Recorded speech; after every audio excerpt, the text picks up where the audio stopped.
कहानी की शुरुआत होती है और हमें दो बेस्ट फ्रेंड्स दिखाए जाते हैं। उस टाइम वो दोनों एक रेस्टोरेंट में बैठे हुए थे और आपस में जरूरी बातें कर रहे थे और साथ ही साथ उनकी दोस्ती भी काफी गहरी थी। अब यहाँ पर हमें उनके नाम भी पता चलते हैं। अब उनमें से जो थोड़ा बहुत अच्छा इंसान था उसका नाम था डम्बलडोर और जो दूसरा था यानी जो इतना अच्छा नहीं था जितना कि पहले वाला था उसका नाम होता है ग्रिंडोवेल्ड। अब यहाँ पर वो अच्छा इसलिए नहीं था क्योंकि वो गलत रास्ते पर चल पड़ा था और यहाँ पर डम्बलडोर उसे इसी बारे में समझा रहे थे कि देखो जो भी तुम कर रहे हो वो सही नहीं है, वो गलत है, इसीलिए तुम्हारे पास अभी भी टाइम है, छोड़ दो ये सब। तब ये सुनकर ग्रिंडोवेल्ड डम्बलडोर से कहता है कि तुम मुझे ये बताओ कि आखिर मैं क्या गलत कर रहा हूँ। जो मैं कर रहा हूँ तुम इसके बारे में बड़े अच्छे से जानते हो। मैं वही तो कर रहा हूँ जिसका ड्रीम कभी हमने देखा था, जिसे हम पूरा करेंगे। यानी कि मैं किसी ऐसी दुनिया की तलाश में हूँ, एक ऐसी दुनिया चाहता हूँ जहाँ पर कोई भी मगलू ना पाया जाता हो। अब अपने जवाब में ग्रिंडोवेल्ड यही कहकर वहाँ से चला जाता है। अब यहाँ पर सवाल ये उठता है कि आखिर ये मगलू कौन है। असल में जादूगरों की एक दुनिया पाई जाती है और ये दुनिया आम दुनिया के सामने नहीं होती बल्कि वो सीक्रेट होती है, आम दुनिया से छुपी होती है। और जो इंसान इस दुनिया में इन्हें जादू की दुनिया में रहते हुए भी जादू करना ना जानता हो या फिर जादू के बारे में उसे कुछ भी पता ना हो, वो एक नॉर्मल इंसान हो, तो ऐसे इंसान को ही मगलू कहते हैं। फिर यहाँ से सीन शिफ्ट होकर जाता है कुछ टाइम के बाद जहाँ पर हम डम्बलडोर को देखते हैं और उस टाइम उन्होंने अपने हाथ में एक लॉकेट पकड़ा होता है और ये लॉकेट कोई आम लॉकेट बिल्कुल भी नहीं था बल्कि ये लॉकेट तो खास था जिसको डम्बलडोर ने और ग्रिंडोवेल्ड ने मिलकर बनाया था कुछ टाइम पहले ही। ये लॉकेट असल में उन दोनों से जुड़ा हुआ था क्योंकि इसमें उन दोनों का खून था। जब वो यंग थे तो उन्होंने एक ओथ ली थी, एक कसम ली थी, वो भी अपने खून के जरिए। उनकी कसम ये थी कि वो दोनों हमेशा एक दूसरे से अटैच रहेंगे और एक दूसरे के खिलाफ कभी भी नहीं जाएंगे। और इस ओथ का,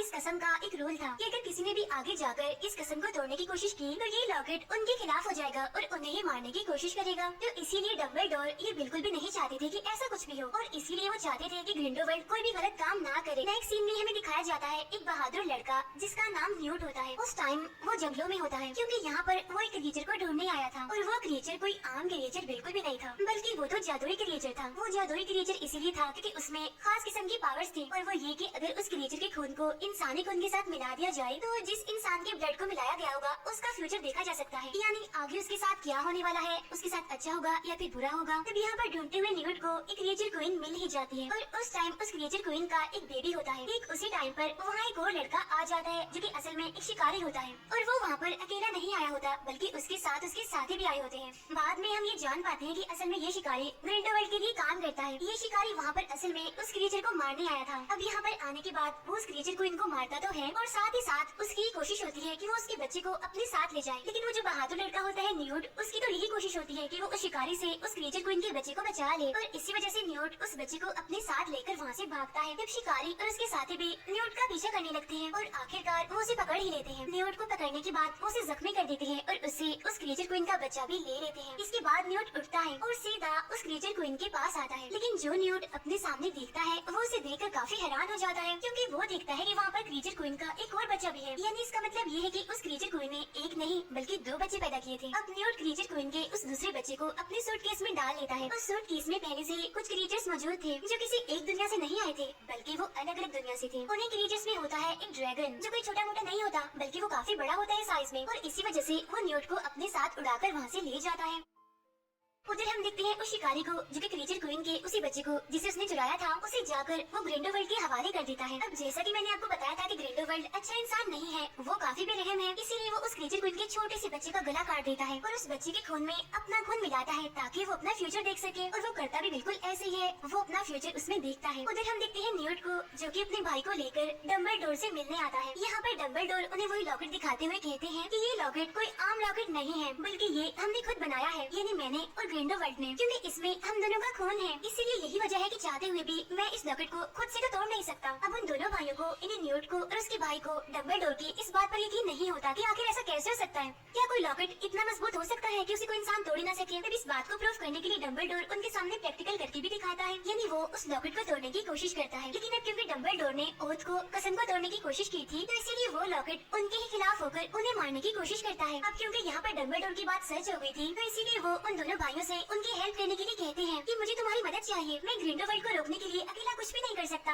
अब उनकी बात सुनकर न्यूट और उनका भाई उनकी हेल्प करने के लिए एग्री हो जाते हैं। इसके बाद कुछ टाइम गुजरता है और हम उसी शिकारी को देखते हैं जो कि उस टाइम कुछ अपसेट नजर आ रहा था क्योंकि असल में उसने जो किया था उसे उसकी गलती का पछतावा था, यानी कि जो उसने क्रिएचर को इनकी बेबी को चुराया था। इसलिए यहाँ पर वो शिकारी अपने शीशे के सामने खड़ा होता है और उसके शीशे पर ये लिखा होता है फॉरगिव मी, यानी मुझे माफ कर दीजिए। इसके बाद अगले ही सीन में हम एक बेकर को देखते हैं, यानी जो एक बेकरी को चलाया करता था। यहाँ पर हम हम जान पाते हैं कि इस बेकर की एक बेस्ट फ्रेंड भी थी जो कि ग्रिंडोवेल के लिए काम करती थी, और जब से वो ग्रिंडोवेल से मिली थी वो तभी से अपने फ्रेंड इन्हीं बेकर से नहीं मिली थी। यहीं पर उस बेकर से मिलने एक प्रोफेसर आती है जो पहले तो उस बेकर से थोड़ी बहुत बात करती है और बाद में खुद को और उस बेकर को टेलीपोर्ट करके इन्हें एक जगह से दूसरी जगह ले जाती है। जहाँ पर ये दोनों टेलीपोर्ट होती हैं वो असल में एक ट्रेन होती है, और इस ट्रेन में न्यूट और उसका भाई पहले से ही मौजूद होते हैं, और उनके साथ साथ वहाँ पर 2 और लोग भी थे जो कि असल में न्यूट के ही साथी थे। उनमें से एक लड़की थी और एक लड़का था, और ये दोनों यहाँ पर डम्बलडोर के कहने पर आए थे, यानी इन दोनों को डम्बलडोर ने ग्रिंडोवेल के खिलाफ लड़ने के लिए भेजा है। अब जब सारे लोग इकट्ठा होते हैं तो न्यूट उन सबसे कहता है कि ग्रिंडोवेल के साथ फ्यूचर में क्या होने वाला है वो तो ये सब कुछ पहले ही देख चुका है, और इसीलिए अब हमें उसके खिलाफ ऐसे लड़ना है कि हमें कोई प्लान नहीं बनाना है। फिर न्यूट उन सभी को वो सारे गिफ्ट देता है जो डम्बलडोर ने उसको दिए थे इन सभी लोगों को देने के लिए। अब यहाँ पर जो बेकर होता है उसे मिलती है एक मैजिकल स्टिक। हालांकि वो बेकर मगलो था, इन्हें उसे कोई भी मैजिक नहीं आता था, लेकिन फिर भी डम्बलडोर ने उसे गिफ्ट दिया था। और जो न्यूट का भाई होता है उसे मिलती है एक जादुई टाई, और जो न्यूट की साथी होती है उसे एक पेपर मिलता है। और अब जैसे न्यूट की साथी उस पेपर को पढ़ने लगती है तो हम दिखते हैं कि वो पेपर जल जाता है। तो इसका मतलब ये था कि वो भी कोई आम पेपर नहीं था बल्कि जादुई पेपर था। जो फीमेल प्रोफेसर होती है उसको डम्बलडोर की तरफ से एक बुक मिलती है। अब यहाँ पर न्यूट का साथी बोलता है कि जो मुझे चाहिए था वो मुझे मिल चुका है। इसके बाद हम देखते हैं कि उनकी ट्रेन एक स्टेशन पर रुकती है, और यहाँ पर जो न्यूट का साथी होता है वो बाकियों के साथ नहीं जाता बल्कि वो उन सबसे अलग होकर जाता है, क्योंकि उसे ये काम दिया गया था कि वो ग्रिंडोवेल पर नजर रखे। और जो न्यूट की साथी होती है वो न्यूट का वही वाला सूटकेस लेकर उससे अलग हो जाती है, यानी वही सूटकेस जिसमें उस क्रीचर क्वीन का बेबी था, जबकि बाकी लोग मिनिस्टर के ऑफिस में आते हैं, और ये ऑफिस असल में मैजिक ऑफिस होता है। यहाँ पर न्यूट एक आदमी से मिलता है जो कि काफी अमीर होता है, यानी कि इस पूरी जादुई दुनिया का ये लीडर होता है। यहाँ पर वो अमीर आदमी न्यूट को डम्बलडोर की तरफ से दिया गया एक मैसेज उसे देता है कि तुम किसी के भी कहने पर मत चलना, हमेशा उसी का साथ देना, जो ठीक है। लेकिन बाद में हमें यहाँ पर अंदर की बात पता चलती है, और वो ये कि ये अमीर आदमी भी ग्रिंडोवेल के साथ मिला हुआ है, और इसी वजह से वो ग्रिंडोवेल के हक में एक काम करता है, और वो ये कि वो ग्रिंडोवेल के ऊपर लगे हुए सारे चार्जेस को खत्म कर देता है। और ये चार्जेस ग्रिंडोवेल पर इसीलिए लगे हुए थे क्योंकि जितने भी मगलस थे वो उन सभी से नफरत करता था, उन्हें अच्छा नहीं समझता था।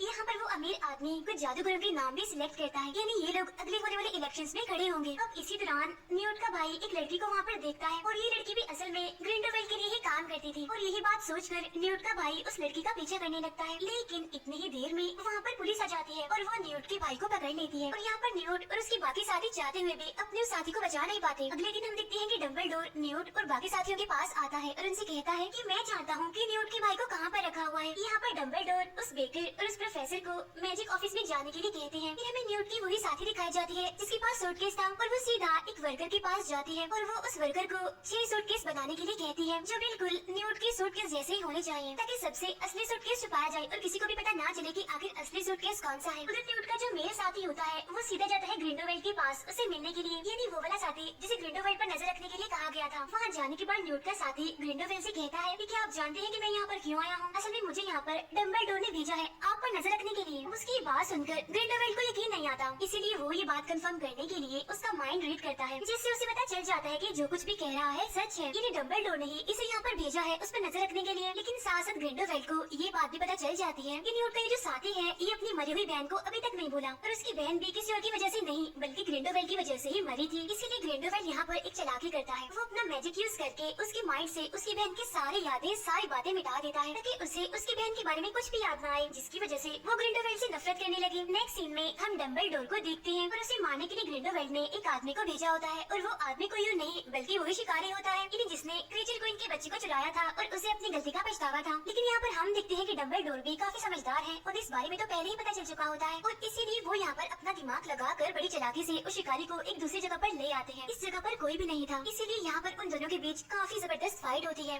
लेकिन डम्बलडोर उस शिकारी की निस्बत काफी ताकतवर थे, इसीलिए वो अपनी पावर्स का इस्तेमाल करके बड़ी आसानी से उस शिकारी को हरा देते हैं। उसे हराने के बाद डम्बलडोर उसे कहती है कि ये तुम क्या बेवकूफी कर रहे हो, तुम गलत आदमी का साथ दे रहे हो, क्योंकि ग्रिंडोवेल तुम्हें अपने मकसद के लिए इस्तेमाल कर रहा है, तुम्हें वो कंट्रोल कर रहा है। और क्या तुम जानते हो कि तुम हमारी फैमिली से बिलोंग करते हो? लेकिन हाँ, हमें इस बारे में कुछ भी पता नहीं था आज से पहले। ये कहने के बाद डम्बलडोर उसे वापस से अपनी असली दुनिया में लाकर छोड़ देते हैं। उधर हम देखते हैं न्यूट को, जो कि उसी जगह पर चला जाता है जहाँ पर उसे डम्बलडोर ने जाने के लिए कहा था, जो कि असल में एक जेल होती है। लेकिन उसके वहाँ पर जाने से पहले ही जेलर एक चालाकी करता है, वो उसके सारे मैजिकल गिफ्ट्स जो कि डम्बलडोर ने उसे दिए थे वो हासिल कर लेता है। अब यहाँ पर आने के बाद फाइनली न्यूट अपने भाई को ढूंढ लेता है, इन जिसको पुलिस पकड़ कर ले गई थी वो उसकी रस्सियों को खोलता हुआ उसे आजाद कर देता है। लेकिन देखते ही देखते अचानक से वहाँ पर बहुत सारे क्रिएचर्स आ जाते हैं और उन पर हमला कर देते हैं। लेकिन यहाँ पर जो न्यूट होता है वो क्रिएचर्स के बारे में बहुत कुछ जानता था, इसीलिए वो यहाँ पर अपना दिमाग लगाते हुए एक टेक्निक का इस्तेमाल करते हुए उन क्रिएचर से बचते हुए वहाँ से निकल जाता है। लेकिन जब वो आगे बढ़ रहे होते हैं तो तभी अचानक से उनके सामने एक बहुत ही बड़ा क्रिएचर आ जाता है। लेकिन यहाँ पर भी न्यूट और उसका भाई किसी तरह करके खुद को उस क्रिएचर से बचाने में कामयाब हो जाते हैं। इसके बाद न्यूट किसी तरह करके अपने सारे मैजिकल गिफ्ट्स फिर से हासिल कर लेता है और अब जैसे ये सारे लोग उस टाई को टच करते हैं तो ये लोग टेलीपोर्ट होकर एक अलग ही जगह पर आ जाते हैं। सीन चेंज होकर जाता है दोबारा से मिनिस्टर की मैजिक ऑफिस में और उस टाइम वहाँ पर एक पार्टी चल रही होती है, लोग सेलिब्रेशन कर रहे होते हैं। यहीं पर वो बेकर और प्रोफेसर भी आए होते हैं और सिर्फ यही नहीं बल्कि वहाँ पर ग्रिंडोवेल्ड भी आते हैं और उसके साथ बेकर की दोस्त भी आती है जो कि ग्रिंडोवेल्ड के साथ मिली हुई थी। लेकिन यहाँ पर आने के बाद बेकर की दोस्त उसकी तरफ देखती भी नहीं और उसका ऐसा बिहेव देखकर उस बेकर को दुख भी होता है और काफी बुरा भी लगता है उसे। इस पार्टी में वो कैंडिडेट्स भी आए हुए थे जो अगले इलेक्शन में खड़े होने वाले थे। उनमें से जो सबसे सीनियर होती है वो एक लड़की होती है और उसे मारने के लिए ग्रिंडोवेल्ड उसके पास एक वेटर को भेजता है ड्रिंक देकर और उस ड्रिंक में जहर मिला होता है। लेकिन जो प्रोफेसर होती है उन्हें इस बारे में पता चल जाता है और इससे पहले कि वो लड़की उस जहर वाले ड्रिंक को पीती, प्रोफेसर अपनी मैजिक से उसे दूर फेंक देती है। तभी देखकर इसी दौरान वो बेकर जल्दी से अपनी स्टिक लेकर खड़ा हो जाता है और वो स्टिक को ग्रिंडोवेल्ड की तरफ कर देता है ये बताने के लिए ये सब कुछ इसने किया है। अब ये देखकर वो सारे लोग बेकर को ही गलत समझने लगते हैं। वो समझते हैं कि शायद ये बेकर ग्रिंडोवेल्ड को मारने वाला है। लेकिन तभी यहाँ पर वो प्रोफेसर खुद को और उस बेकर को टेलीपोर्ट करके वहाँ से कहीं और ले जाती है। ये दोनों अब एक ऐसी जगह पर जाते हैं जहाँ पर डम्बलडोर, न्यूट और उसका भाई पहले से ही मौजूद होते हैं। यहाँ पर वो प्रोफेसर न्यूट और उसके भाई को एक न्यूज़पेपर दिखाती है जिसमें ये लिखा होता है कि जो बेकर है वो इनोसेंट नहीं है बल्कि वो एक किलर है क्योंकि आज उसने ग्रिंडोवेल्ड को मारने की कोशिश की है। जब डम्बलडोर अपने बाकी साथियों से कहते हैं कि इस समय ग्रिंडोवेल्ड भी अब एक कैंडिडेट बन चुका है, यानी कि वो भी जादुई दुनिया में होने वाले इलेक्शंस में हिस्सा लेगा। ये कहते हुए डम्बलडोर उन सभी को एक किंगडम दिखाते हैं और यही वो जगह थी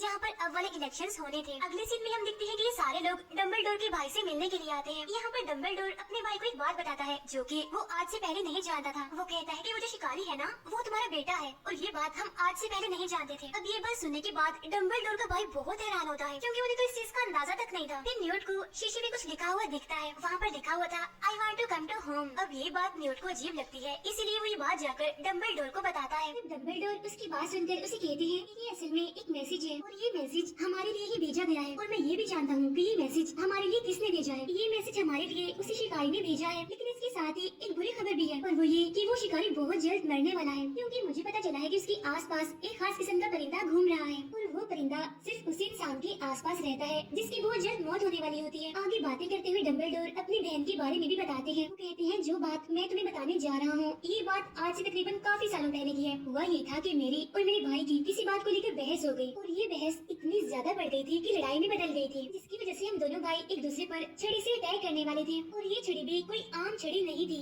बल्कि जादुई छड़ी थी। लेकिन तभी बदकिस्मती से हमारी बहन वहाँ से गुजर रही थी जिसकी वजह से हमारा वो अटैक जो एक दूसरे को लगना था वो हमारी बहन को लग गया जिसकी वजह से उसकी मौके पर ही मौत हो गई। हम अपनी बहन की मरने की वजह से बहुत दुखी थे और उसकी मौत को हम आज तक नहीं भुला पाए और बस तभी से लेकर आज तक मेरा भाई और मैं एक दूसरे से बात नहीं करते। उधर ग्रिंडोवेल्ड अपनी जादू से दोबारा से क्रीचर क्वीन की उसी बच्ची को दोबारा से जिंदा कर लेता है जिसे पहले उसने गला काट के मार दिया था। लेकिन यहाँ पर साथ ही साथ ग्रिंडोवेल्ड को ये बात भी पता चल जाती है कि उस क्रीचर क्वीन के उस दिन एक नहीं दो बच्चे हुए थे, यानी क्रीचर क्वीन का एक और बच्चा भी है, यानी वही बच्चा जिसे न्यूट उठाकर ले गया था। लेकिन उस दिन की लड़ाई में उस शिकारी को कुछ भी पता नहीं चल पाया कि क्रीचर क्वीन का कोई दूसरा बच्चा भी है जिसे न्यूट अपने साथ ले गया है। अब इस बात की वजह से ग्रिंडोवेल्ड उस शिकारी पर बहुत गुस्सा करता है। वो उस पर हमला करते हुए उसे कहता है कि देखो तुमने कितनी बड़ी बेवकूफी कर दी, आखिर तुम इतनी बड़ी लापरवाही कैसे कर सकते हो। तुम्हें अंदाजा भी नहीं हुआ कि उस क्रीचर क्वीन का एक और बच्चा भी है और न्यूट उसे अपने साथ ले गया है। और हाँ बात सुनो, तुम्हारे पास एक आखिरी मौका है, अगर तुम बचना चाहते हो तो तुम्हें किसी भी तरह करके डम्बलडोर को मारना होगा। और हाँ सुन लो, अगर तुम ऐसा ना कर पाए तो मैं तुम्हें मार डालूंगा। उधर न्यूट के साथ ही 5 और सूटकेस लेकर आती है, यानी कि जो उसने उस वर्कर से बनवाए थे जो सेम टू सेम न्यूट के सूटकेस जैसे थे। और वहाँ पर जो लोग होते हैं उन्हें ये बात नहीं पता चल पाती कि आखिर असली सूटकेस कौन सा है, यानी वो वाला सूटकेस जिसमें उस क्रीचर क्वीन का बच्चा है। उधर डम्बलडोर अपने साथियों से कहते हैं कि हमें किसी भी तरह करके क्रीचर क्वीन के इस बच्चे को सही सलामत इलेक्शन वाली जगह पर ले जाना है क्योंकि ये एक ऐसा क्रीचर है जो लोगों की सिर्फ सोल्स देकर ही ये बात बता सकता है कि आखिर कौन सा इंसान अच्छा है और कौन सा बुरा है। और ये क्रीचर जिस भी इंसान के सामने जाकर झुक जाएगा तो उसी इंसान को बगैर कोई सवाल किए जादुई दुनिया का लीडर बना दिया जाएगा। और जैसा कि हम जानते हैं कि ग्रिंडोवेल्ड के पास भी क्रीचर क्वीन का एक बच्चा है, तो अब वो अपने जादू से उस क्रीचर क्वीन के बच्चे को अपने कंट्रोल में कर लेगा और खुद लीडर बनने के लिए उसे इस्तेमाल करेगा। इसीलिए डम्बलडोर चाहते थे कि क्रीचर क्वीन का ये बच्चा इलेक्शन वाली जगह पर जरूर पहुंचे क्योंकि असली क्रीचर ही ये बात बता सकता है कि कौन सा इंसान अच्छा है और कौन सा बुरा है और कौन सा इंसान इस काबिल है जिसे लीडर बनाया जाए। उधर वो सभी लोग अपना अपना एक एक सूटकेस लेकर टेलीपोर्ट होकर इलेक्शन वाली जगह पर आते हैं। इसी दौरान उस प्रोफेसर और न्यूट के भाई को ग्रिंडलवेल्ड के लोग देख लेते हैं। ग्रिंडलवेल्ड के लोग उन दोनों का पीछा करते हैं। इसी बीच उन लोगों की आपस में लड़ाई हो जाती है, लेकिन अब क्योंकि ग्रिंडलवेल्ड के लोग तादाद में काफी ज्यादा थे, इसीलिए वो उन दोनों पर भारी पड़ते हैं और भी इसी बीच वो उन दोनों को पकड़ लेते हैं। लेकिन अब जैसे उनकी सूटकेस को खोला जाता है तो उसमें से निकलती है कुछ मैजिकल बॉल्स और वो मैजिकल बॉल्स एक एक करके ग्रिंडलवेल्ड के सभी लोगों पर फटने लगती है। अब इसी सब के दौरान उस बेकर का सूटकेस भी पकड़ा जाता है, लेकिन वो सूटकेस खाली होता है, यानी उसमें तो कुछ भी नहीं होता। अब इसी दौरान बेकर की वो फ्रेंड जो ग्रिंडलवेल्ड के साथ मिल गई थी, वो बेकर से मिलने आती है और वो उस बेकर से कहती है कि प्लीज मुझे माफ कर दो, मैं तुम्हें छोड़कर चली गई थी और ग्रिंडलवेल्ड के साथ शामिल हो गई थी। अभी वो दोनों बातें कह रहे होते हैं कि तभी वहाँ पर ग्रिंडलवेल्ड के लोग आकर उन्हें पकड़ लेते हैं। उधर प्रोफेसर और न्यूट के भाई के पीछे कुछ और लोग लगे हुए थे, लेकिन तभी यहाँ पर एंट्री होती है न्यूट के उसी साथी की, यानी जिसने ग्रिंडलवेल्ड को सब कुछ बता दिया था। यहाँ पर आकर वो अपने साथियों को बचाता है और उन सभी को हरा देता है, क्योंकि अभी भी वो डंबलडोर के लिए ही काम करता है, उसी के साथ है और उसने उस दिन ग्रिंडलवेल्ड का साथ देने का छोटा मोटा ड्रामा किया था। उधर न्यूट भी अपने हिस्से का सूटकेस लेकर इलेक्शन वाली जगह पर जा रहा होता है, लेकिन तभी अचानक से ग्रिंडलवेल्ड की एक साथी उसके सामने आती है, उस पर अटैक करती है, उसे बेहोश करके उससे उसका सूटकेस ले लेती है। और अब अगले ही सीन में जैसे ही न्यूट को होश आता है तो वो औरत वापस से उसके पास आती है और उसे उसका सूटकेस वापस लौटाती है। लेकिन तभी हम यहाँ पर एक बड़ी ही हैरान कर देने वाली चीज देखते हैं। न्यूट जैसे ही उस सूटकेस को पकड़ता है वो सूटकेस जल जाता है। अब इसी सब के बीच यहाँ पर हम देखते हैं कि ग्रिंडलवेल्ड ने एक चालाकी की है। असल में वो यहाँ पर अपने साथ क्रीचर क्वीन का जो बच्चा लाया होता है, वो उसकी मदद से खुद को इलेक्शन में जितवा चुका होता है, यानी कि अब ग्रिंडलवेल्ड ही जादुई दुनिया का लीडर है। और अब जाहिर सी बात है, जब वो लीडर बन गया है तो सभी उसकी बात मानेंगे और लीडर बनते ही वो सबसे पहले उस बेकर पर इल्जाम लगाता है। वो कहता है कि इसे मत छोड़ो, इसने मुझे मारने की कोशिश की थी। साथ ही साथ वो उस पर अपने जादू से भी हमला करता है, लेकिन इतनी ही देर में वहाँ पर जादूगरनी आ जाती है और वो ग्रिंडलवेल्ड के जादू से उस बेकर की जान बचा लेती है। अब ठीक उसी टाइम वहाँ पर शिकारी भी आ जाता है और वो सभी लोगों को कहता है कि मैं आपको एक जरूरी बात बताने वाला हूँ। असल में जो ग्रिंडलवेल्ड है ना, ये एक धोखेबाज इंसान है, क्योंकि इसके पास क्रीचर क्वीन का जो बच्चा है वो असली क्रीचर नहीं है। इतनी ही देर में न्यूट की साथी भी अपने फाइनल सूटकेस के साथ वहाँ पर आती है, यानी कि असली सूटकेस जिसमें क्रीचर क्वीन का वो बच्चा था। और अब हम यहाँ पर बड़ी ही हैरान कर देने वाली चीज देखते हैं। क्रीचर क्वीन का वो बच्चा जाकर डंबलडोर के सामने झुक जाता है, यानी इसका मतलब ये है कि डंबलडोर ही एक अच्छा इंसान है, वही इस काबिल है कि अगला लीडर वही बने। तब ये देखकर डंबलडोर उस क्रीचर से कहता है, तुमने मुझे चूज किया है, मुझे इस काबिल समझा है कि अगला लीडर मैं ही बनूं। तो अब चलो तुम मुझे एक बात बताओ कि क्या यहाँ पर मेरे अलावा कोई और ऐसा इंसान है जो अच्छा हो और लीडर बनने के काबिल हो। अब डंबलडोर की ये बात सुनकर वो क्रिएचर उस जादूगरनी के आगे जाकर झुक जाता है, यानी वही जादूगरनी जिसने उस बेकर की जान बचाई थी। और अब यहाँ पर इस जादूगरनी को जादुई दुनिया की अगली लीडर बना दिया जाता है। अब ये सब कुछ देखकर ग्रिंडलवेल्ड को बहुत बुरा लगता है, उसे काफी गुस्सा आता है। उसे इतना गुस्सा आता है कि वो अपने जादू से उस शिकारी पर अटैक कर देता है। इस हमले की वजह से वो शिकारी काफी कमजोर हो जाता है और काफी जख्मी भी। और अब यहाँ पर डंबलडोर और उसका भाई उस शिकारी की जान बचाने के लिए कुछ स्पेल्स यानी मैजिकल वर्ड्स का हमला करते हैं, जिससे होता ये है कि वो मैजिकल वर्ड्स आपस में ही टकरा जाते हैं। और अब ऐसा होते ही वहाँ पर एक काफी बड़ा ब्लास्ट होता है, जिसकी वजह से उनका वो लॉकेट भी टूट जाता है, यानी जिस पर डंबलडोर और ग्रिंडलवेल्ड की ब्लड अर्थ हुई थी, यानी कि अपने अपने खून से जो कसम उन्होंने ली थी वो यहाँ पर आज टूट जाती है। और अब यहाँ पर डंबलडोर और ग्रिंडलवेल्ड एक दूसरे के खिलाफ लड़ने लगते हैं, यानी कि जो चीज वो आज तक नहीं कर पाए थे। और अब यहाँ पर उन दोनों के बीच बहुत ही बड़ी लड़ाई होती है, लेकिन इस लड़ाई के दौरान एक टाइम ऐसा भी आता है जब दोनों रुक जाते हैं और तब इस लड़ाई को यहीं पर ही खत्म करके डंबलडोर वहाँ से जाने लगते हैं। तब ग्रिंडलवेल्ड उसे रोकता है और उसे पूछता है कि क्या तुम अब भी मुझसे उतना ही प्यार करोगे जितना पहले करते थे। तब उसकी बात सुनकर डंबलडोर उसे कहता है कि नहीं, बिल्कुल भी नहीं। ऐसा कहने के बाद डंबलडोर वहाँ से चले जाते हैं। अब बाद में ग्रिंडलवेल्ड भी वहाँ से जाने लगता है। उधर डंबलडोर का भाई भी उस शिकारी को कबूल कर लेता है कि ये मेरा बेटा है। और यहाँ पर वो शिकारी काफी जख्मी होता है, वो मरने वाला होता है। तो यहाँ पर डंबलडोर का भाई सबसे पहले उस शिकारी से माफी मांगता है और बाद में उसे अपने घर लेकर जाता है। अगले सीन में हम उस बेकर और उसकी फ्रेंड को देखते हैं, जिनकी अब शादी हो गई थी और वो दोनों बड़ी खुशी खुशी अपनी जिंदगी गुजार रहे थे। यहीं पर न्यूट से मिलने एक लड़की आती है जो कि असल में इन्हीं की साथी थी और उनको दिखाते हुए ही ये मूवी यहीं पर एंड हो जाती है।